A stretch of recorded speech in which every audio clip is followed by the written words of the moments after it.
Hahaha, apa kabar sahabat YT artikel 2? Kali ini saya akan membacakan lanjutan alur cerita kisah Aditya yang berpura-pura miskin. Tapi, sebelum mendengarkan kisah ceritanya, silahkan cari posisi yang nyaman dan jauhi keramaian. Dan jangan lupa pasang headsetnya. Dan inilah alur cerita kisah Aditya anak bos besar yang berpura-pura miskin. Episode 50. Kisah Aditya anak bos besar yang berpura-pura miskin. Bu, saya sudah menikah. Mengapa kamu masih main-main? Farah mengeluh. Hehe, kamu juga seorang istri. Sama seperti Aditya yang tidak berguna. Aditya bahkan tidak bisa menyamai rambut di kaki tuan muda Edward. Oke, itu saja. Berdandanlah dengan baik. Jika kamu bisa melihat tuan muda Edward, kamu harus menjaga sifatmu. Ini kesempatan. Hei, ibu telah membantumu memesan kamar di hotel ini. Mungkin kamu tidak harus pulang malam ini. Kamu bisa bermalam di sini bersama tuan muda Edward. Setelah Dahlia selesai berbicara, dia menutup telepon dengan penuh semangat tanpa menunggu Farah merespons di telepon. Farah mengerutkan kening. Dia merasa ibunya terlalu keterlaluan. Pernahkah kamu mendengar? Farah memandang Aditya dengan malu. Tidak ada ekspresi di wajah Aditya. Dia hanya mengangguk. Dia mendengar sebagian dari percakapan Farah dan ibunya. Sama sekali tidak bersalah. Sama sekali tidak marah. Mata Farah melebar. Dia benar-benar yakin. Hati Aditya terlalu baik. Istrinya akan membuka kamar dengan seseorang. Bagaimana dia bisa begitu stabil? Itu benar-benar membuat ibu percaya diri. Pria ini benar-benar tidak bisa cemburu. Aditya tersenyum pahit. Aku tidak bisa berbuat apa-apa. Karena dia adalah ibumu. Apa yang bisa saya katakan? Awalnya, Farah ingin tahu tentang Aditya. Dan dia merasa bahwa Aditya membuatnya merasa sangat aman hari ini. Tetapi sekarang Aditya sangat tidak berguna. Dia benar-benar kecewa. Aditya tidak mengatakan apa-apa. Bahkan dia tahu lebih baik daripada siapapun betapa ibu mertuanya membencinya. Saya tidak sabar untuk melihatnya sebagai duri dalam daging. Dan tidak bahagia. Hanya saja ibu mertua sekarang bertekad untuk membuat Farah menikah dengan keluarga kaya. Dan dia sangat senang pada Tuan Edward sehingga Aditya tidak bisa menahan tawa. Farah, kamu belum menjawabku. Jika Tuan muda Edward mengejarmu dengan gila, maukah kamu pergi bersamanya? Aditya bertanya pada Farah saat mengemudi. Tidak, dua kata sederhana. Tanpa ragu sedikit pun. Di telinga Aditya, ini adalah dua karakter terindah di dunia. Tampaknya istrinya sangat berbeda dari Dahlia. Bukan wanita yang memuja uang dan kesombongan. Farah melihat senyum di sudut mulut Aditya. Dan kemudian mengerutkan kening. Aditya, jangan ucapkan kata-kata sembrono itu di masa depan. Oke. Semua orang tahu apa situasi keluargamu. Mengapa kamu berbicara seperti orang gila? Oh, kamu bersikeras bahwa kamu adalah tuan muda Edward. Apakah kamu suka ditertawakan? Satu kalimat menyebutkan titik rasa sakit Aditya. Dan inilah yang paling membuatnya tertekan akhir-akhir ini. Dia benar-benar ingin mengungkapkan bahwa dia sebenarnya tuan muda Edward. Dapat dikatakan bahwa tidak ada yang percaya padanya. Tetapi ditertawakan seperti anjing. Itu saja. Percaya atau tidak. Memikirkan hal ini. Aditya tidak mengatakan sepatah kata pun ketika dia tertekan. Dia mengemudi lebih cepat. Dan langsung pergi ke hotel. Sudah lebih dari jam 6 malam. Dan hotel berbintang yang terkenal di kota itu sudah terang benderang.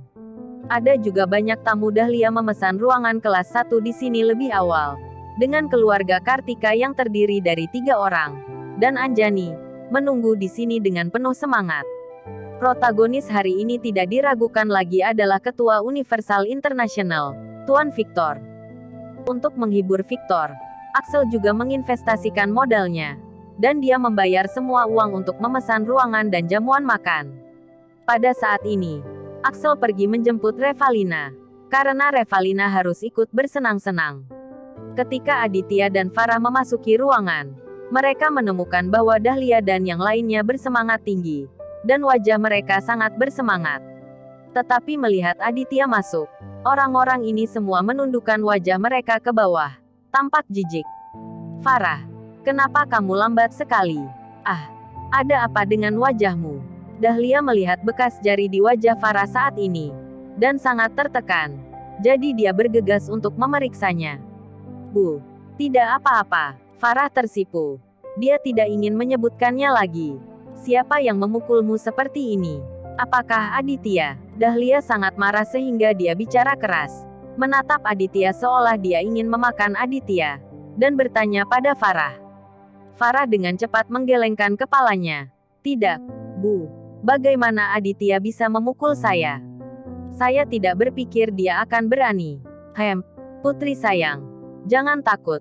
Jika kamu memberi tahu ibu siapa yang memukulmu, ibu akan mencabik-cabiknya. Dahlia berkata dengan marah. Bu, Aditya sudah menyelesaikannya untukku.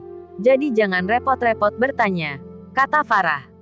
Dahlia cemberut, melirik Aditya, dan berkata, hanya mengandalkan dia. Bisakah Aditya menyelesaikan masalah untukmu? Setelah mengatakan itu, Dahlia menunjuk ke Aditya, dan berkata, jika aku tahu aku akan membunuhmu, kamu bahkan tidak bisa melindungi istrimu sendiri. Farah telah bersamamu selama bertahun-tahun. Ketika bertemu, Aditya Tian benar-benar patuh. Ibu mertua sendiri baru saja melihat matanya membiru. Bu, saya telah memberi pelajaran kepada orang itu, kata Aditya. Kamu bisa pergi. Aku akan marah ketika mendengar bualanmu. Jika kamu memberi pelajaran kepada orang lain, aku akan sangat senang. Atau kamu yang dikasih pelajaran. Kata Dahlia tidak sabar. Tidak percaya sama sekali. Dahlia, saya pikir Anda sebaiknya membiarkan Aditya pulang dulu. Ini pesta kelas atas. Betapa menyebalkannya dia. Nurul melirik Aditya dengan jijik dan membujuk Dahlia. Dahlia tidak ingin Aditya terlibat di sini.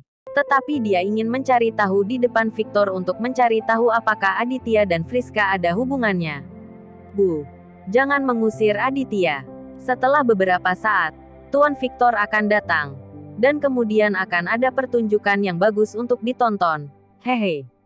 Kartika tertawa aneh. Pertunjukan apa yang bagus untuk ditonton? Lihat bagaimana Aditya. Nurul bertanya pada Kartika dengan marah.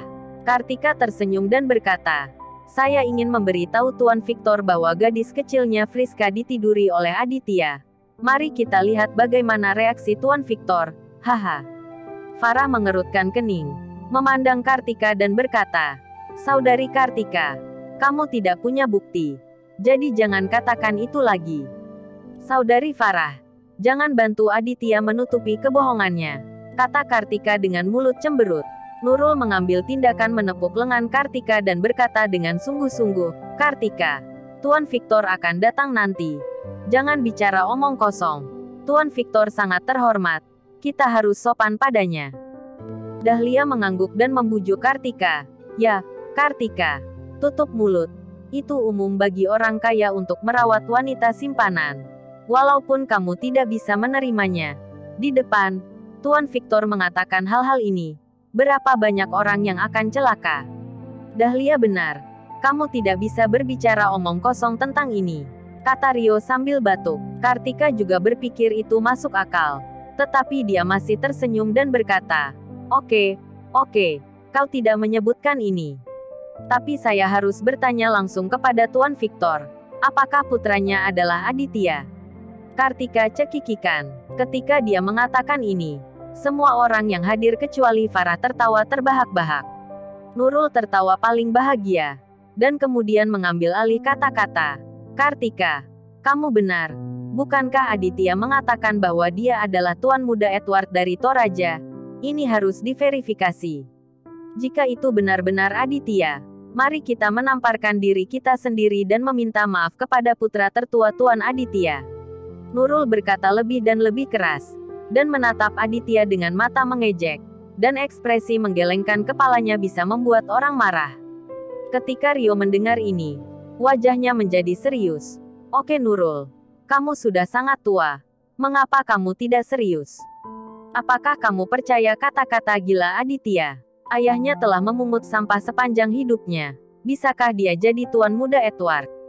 Rio, aku hanya mengolok-olok Aditya. Hehe, kamu yang sangat serius. Nurul tersenyum senang. Itu benar. Ayah, Mengapa kamu tidak bisa mendengar ironi yang dikatakan ibuku?